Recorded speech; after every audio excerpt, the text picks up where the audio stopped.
It is August 31st, 2024. We are at the River Terrace reunion. Yes. Would you mind telling me your name? My name is Kevin Brown. Kevin? Brown. Okay. Yep. Okay. And what's your relationship to the neighborhood? I grew up here from 1961. I left in '86, but I come back every year to the reunion here. Oh, yeah. That's terrific. Yeah. Okay. And so, how old were you? You were born here, or when you were born? I was 1 year old. We moved here from Parkside, which is on the other side of Kenilworth. And so we moved to this neighborhood. I was 1 year old, and I stayed here until I got married and moved out when I was 26. Yeah. Could you tell me a bit about your parents? Oh, my parents are Mary Brown and Forrest Brown. We lived at 108 33rd Street Northeast, right up the street here. I had 4 brothers and 4 sisters. One of my brothers has passed away, and one of my sisters that passed away, but there's still 7 of us left. Yeah, my mother and father, my father was from Lynchburg, Virginia, and he met my mother here, and she was from Montgomery County, Maryland. And so, of course, they stayed here. My father always wanted to go back to Lynchburg, but he never made it. He died here before he got back. But he had some land there. So I have a brother and sister that lives there now. Yeah, okay. so. Nice. And so what kind of work did your parents do? My mother, in her early years, she worked at Brewer Engraving, I think in the penny section where they made the pennies. And my father worked for Pepco over here, with the old Pepco that was here. He worked there as long as I can remember. And he died in '83, I think it was. Yeah. He was 58 years old. He was a bit of a drinker, so he had ended up with cirrhosis of the liver and passed away. My mother passed away in '93. She had cancer and she passed away in '93. But yeah, I grew up on these streets. Went to the school right over here, River Terrace School, before they remodeled and did all of that. I went to Woodson Junior High School, and unfortunately, I left in 9th grade, didn't go back to school. Okay. But I did, once I got married and had my own kids, I was working for Alexandria Housing Authority in Alexandria, Virginia. I actually went back and got my GED, and then I went to take classes up at Nova in Virginia. I took some photography classes up there. Fantastic. And one reason I did was because my kids, they really never had interest in going to school, college after high school. So I went back to show them that it's never too late to go back. Oh, that's terrific. So I did that, and I went for like a year, and I, had to stop because I was working. But yeah, that was my education part. Yeah. Oh, that's terrific. Yeah. And tell me, what are some of your early memories of the neighborhood as a child? Oh, some of the early really good memories was right here on the corner here in the summer times, because we didn't have a swimming pool close and we couldn't go outside of the neighborhood. They used to turn on the fire hydrant and they called it the bull rush. So all the kids would get down in there in their bathing suits and just play amongst the water coming out of the fire hydrant. Great time with, doing that. And we used to do a lot of, they had neighborhood committees, and they did a lot of, I think they were the HO cars, or what they call it, the little car they used to race on the tracks. Did the Boy Scouts, those kind of things that they had always going in the neighborhood for the younger kids. And as we got older, they had, organized football, organized baseball. I think it was 13, 15, and 12 and under baseball. I played 12 and under, played 13, 15 for a while. Yeah, so those were some of the organized sports we had here. The rec center was there. Always a great place to be after school. In the summer, during the summer times. great staff in there that always had something going, that kept the kids here going, kept the teenagers going. So it's a great neighborhood. I loved it, yeah. Oh, that's terrific. Really good. And at the rec center, were there basketball courts, or what was it? Yeah, it was basketball courts there. Inside they had pool tables, I see. ping pong tables. A lot of times the girls were on one side, the boys on the other. We would play ping pong, and a lot of guys were playing pool. And actually, the story I was just telling your staff was that my wife now, I met in that rec center. She lived in the neighborhood on the bottom half, and we both were in the rec center one day. And it was just us because it just opened in the evening. And so she came over and said she wanted to learn how to play pool. So I was teaching her how to play pool, even though I think she already knew. And so, but from that day on, we started dating. We dated for 2 years. She went off to college, and I stayed here. And so things didn't really work out that good. So we separated. And then 16 years later, we got back together, got married, and we've been married for 26 years since then. Incredible. So, so very lucky, Yes, Yeah. And my wife named Benita Dillard. That was her maiden name, Benita Brown now. And she lived on Eade Street around the corner. Okay. Her parents still live there. Yeah. Wow. And my sister actually still lives in the family house up here, yeah. So, I see. so very good, yeah. Oh, that's terrific. And so, what about this park here? Do you remember anything? Yes, the park here, spent a lot of time here. I grew up on the other side of the neighborhood. So up there they had playground and some other things going there, the bridge with the trail that runs to Anacostia. And we used to spend a lot of time on that playground up there. And then as we got older, they had some in the park here. So every Thursday, they would have bands down here. We use the basketball courts all the time, tennis courts all the time down here. And there used to be a wall over there. And most of the teenagers would gather there at night and kind of hang out there all day long, playing music and, doing it. I don't think it was the best for the neighbors across the street because I know we were pretty loud, and I always regretted that. But this park was really a good place to spend your time when you lived in the neighborhood. I see. And that was the era of boom boxes, or how did you? Yes, boom box. Most of us at some point might have carried one. I know I had one at one time. Big one, took like 20 batteries in it. Yeah. Walk around, noises blasting. But there were several guys that would do that. So bring them down here, sit down at the hut, and play the boom box. So Wow. really enjoyed it. Yeah. And what were some of the bands? Do you remember the bands that used to play?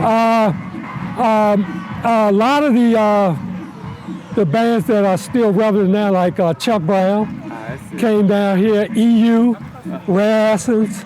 We had a couple of bands in the neighborhood. One was called the Schoolboys. Some of them I think still lives around here, but they would play a lot down here.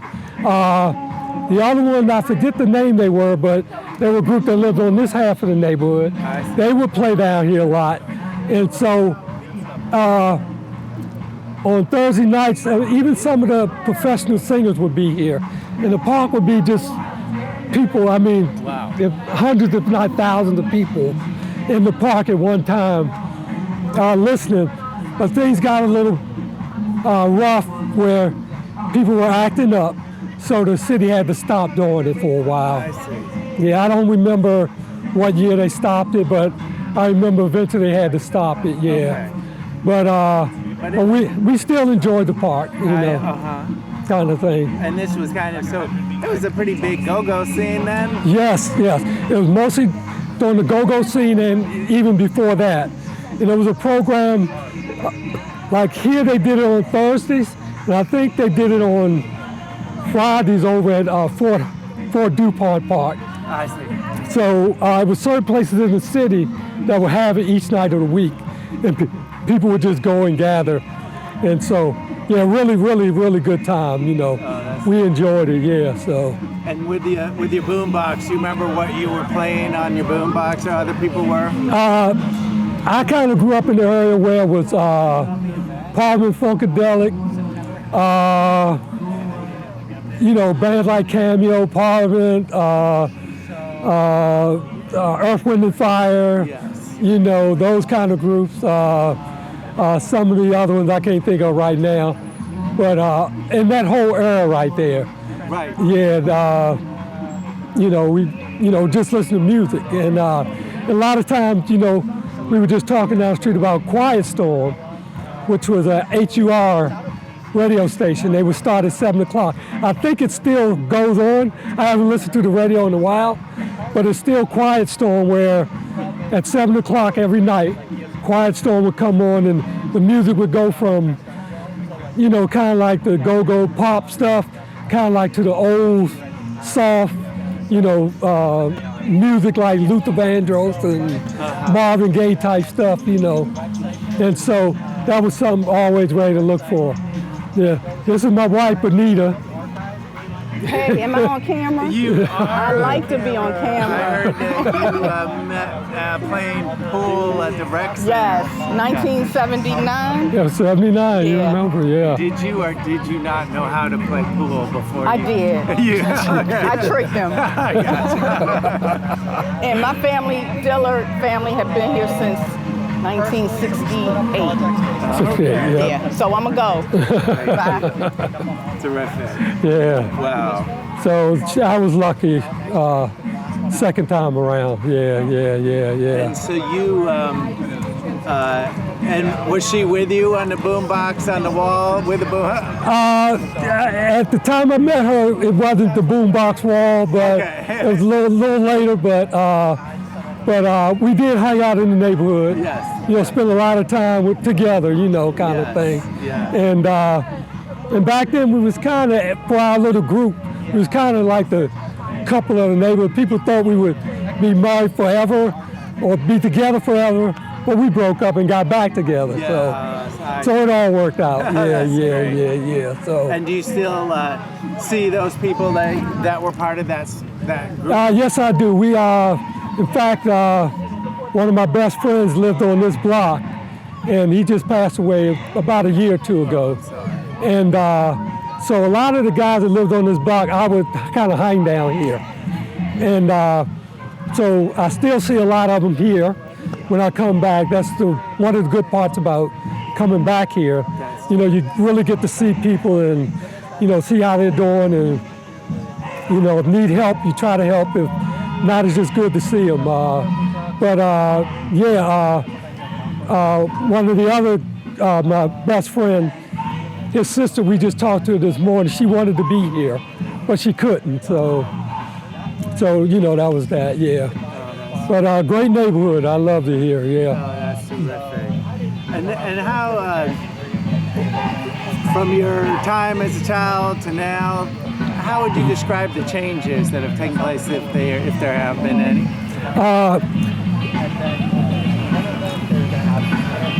I think back then, for sure, there was more sense of community. The whole neighborhood, one way or another, interacted with each other. We were just talking about how if we were 2 blocks down the street and we did something wrong, that neighbor might whip your behind and then call your parents. And then when you got home, you got another whooping, you know, and there was our parents knew back then that kids did stuff, and they would rely on other neighbors to help keep their kids in line, you know. And so if somebody, you know, if one of the neighbors down this end of the neighborhood would call my mother, you know, I would get in trouble when I got home. And my mother knew that they were telling the truth. I don't think that happens today. I remember in the neighborhood where I live now, there was a kid doing something wrong, and I went and told their parents about it. And the parent told me pretty much to mind my own business. And I thought, okay, you want your kid to get hurt out there, instead of me coming to you trying to get you to do right. So I think that is a big change in the way things were done. We really had a sense of community. And in fact, I still talk to a lot of the my old friends' mothers who are still alive. I still talk to them today. And because they helped raise us. You know, we were just that close of a community, you know. I mean, we did bad things to one another, but all in all, it was still a really close-knit place. And you were happy to grow up in a community like this, you know. It was really, really a special uptime. And then this neighborhood, because we were bordered by a highway here, you had 295 over there, you have a bridge east here, and then you have the river.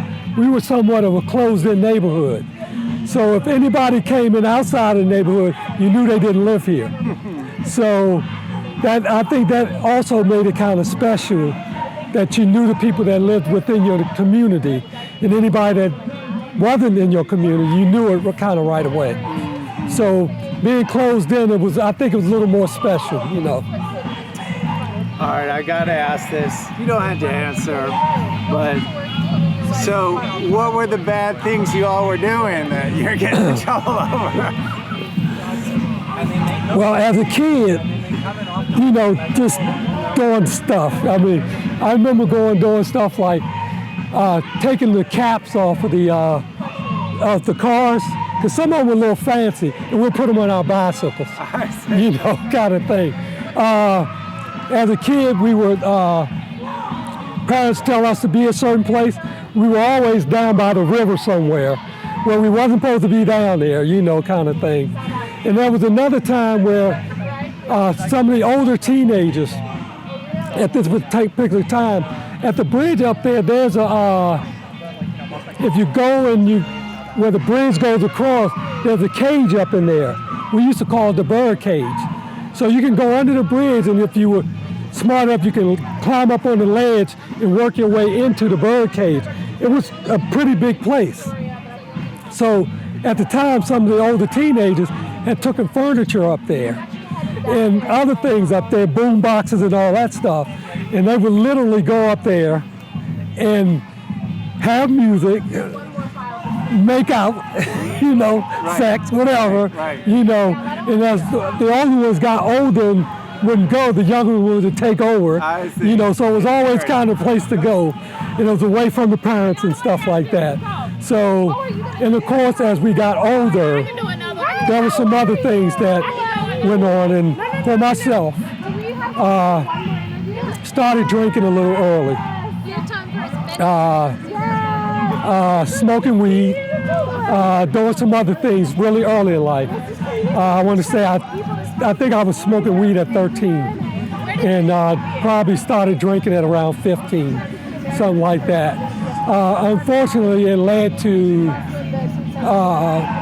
and I can consider myself between, I want to say the age really of 16 of drinking and 26 when I quit drinking, which I was an alcoholic at that time, and I knew it. And so, fortunately, end up meeting my first wife, and I was making changes anyway. And I had worked since I was 16, but I was making changes, and as I was making those changes, I met my first wife, and I went to church with her one time, and that's when I got saved. And ever since then, all of that went away pretty much. It took a little while, but eventually I quit drinking, quit doing all kinds of drugs,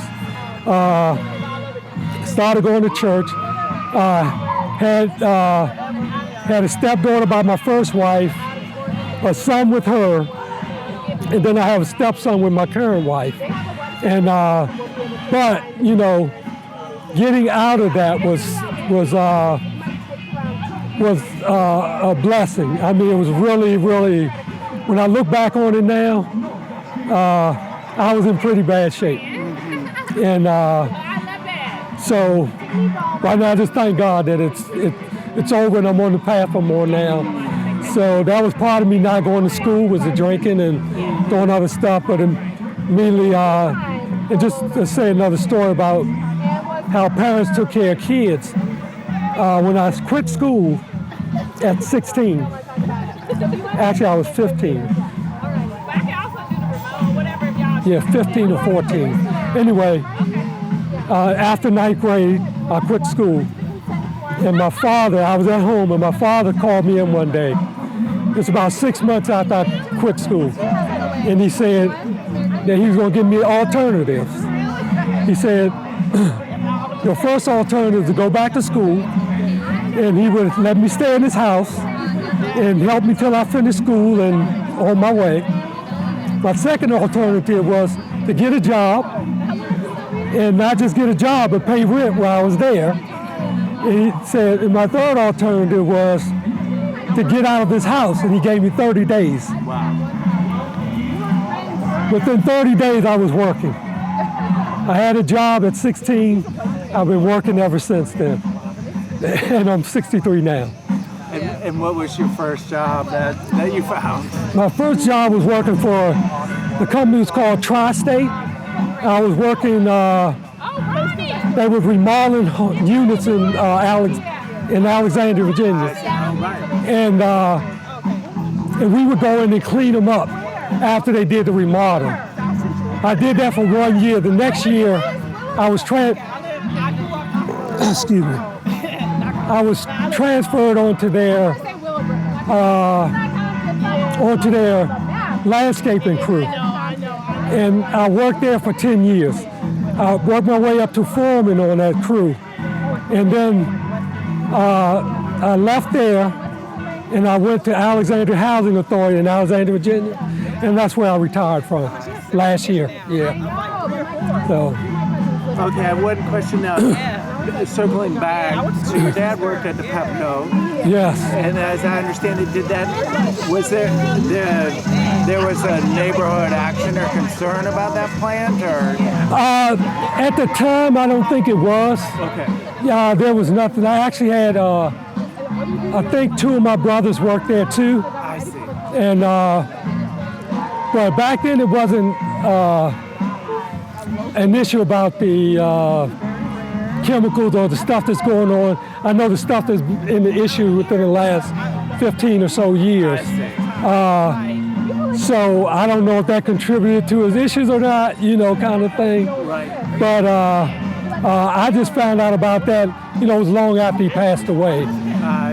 Years later, I found out that there was something going on over there with the neighborhood, kind of thing. So I never really found out what happened there either. Right. Yeah. And then I guess another question: was there a dump? Like, I think I've understood there was a dump a little further down the river that where they were doing burning or something like that, or? I'm not sure about that one. I don't remember that one. Yeah. Okay. Because we didn't eat the fish out of there. We knew it wasn't clean. Yes. But we used to fish down there and stuff like that. So. I see, and that's what you were doing by the river? Some of it, yeah. Sometimes we were doing a little fishing there, yeah. Okay. Yeah, acorn trees used to grow there.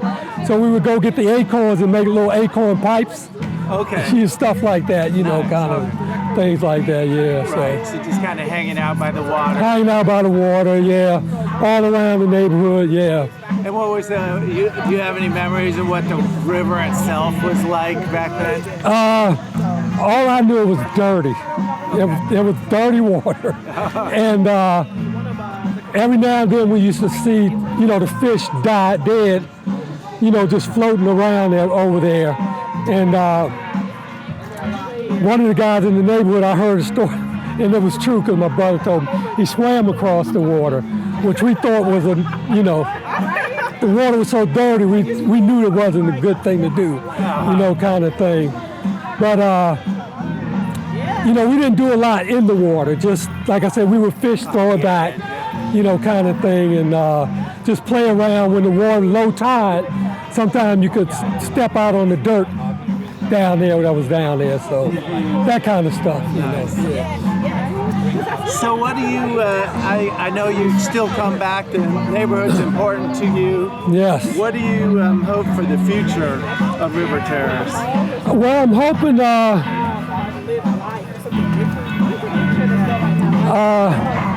that the sense of community really comes back to where it was. I mean, we really had, especially as for the kids, there was so much for the kids to do when I was young.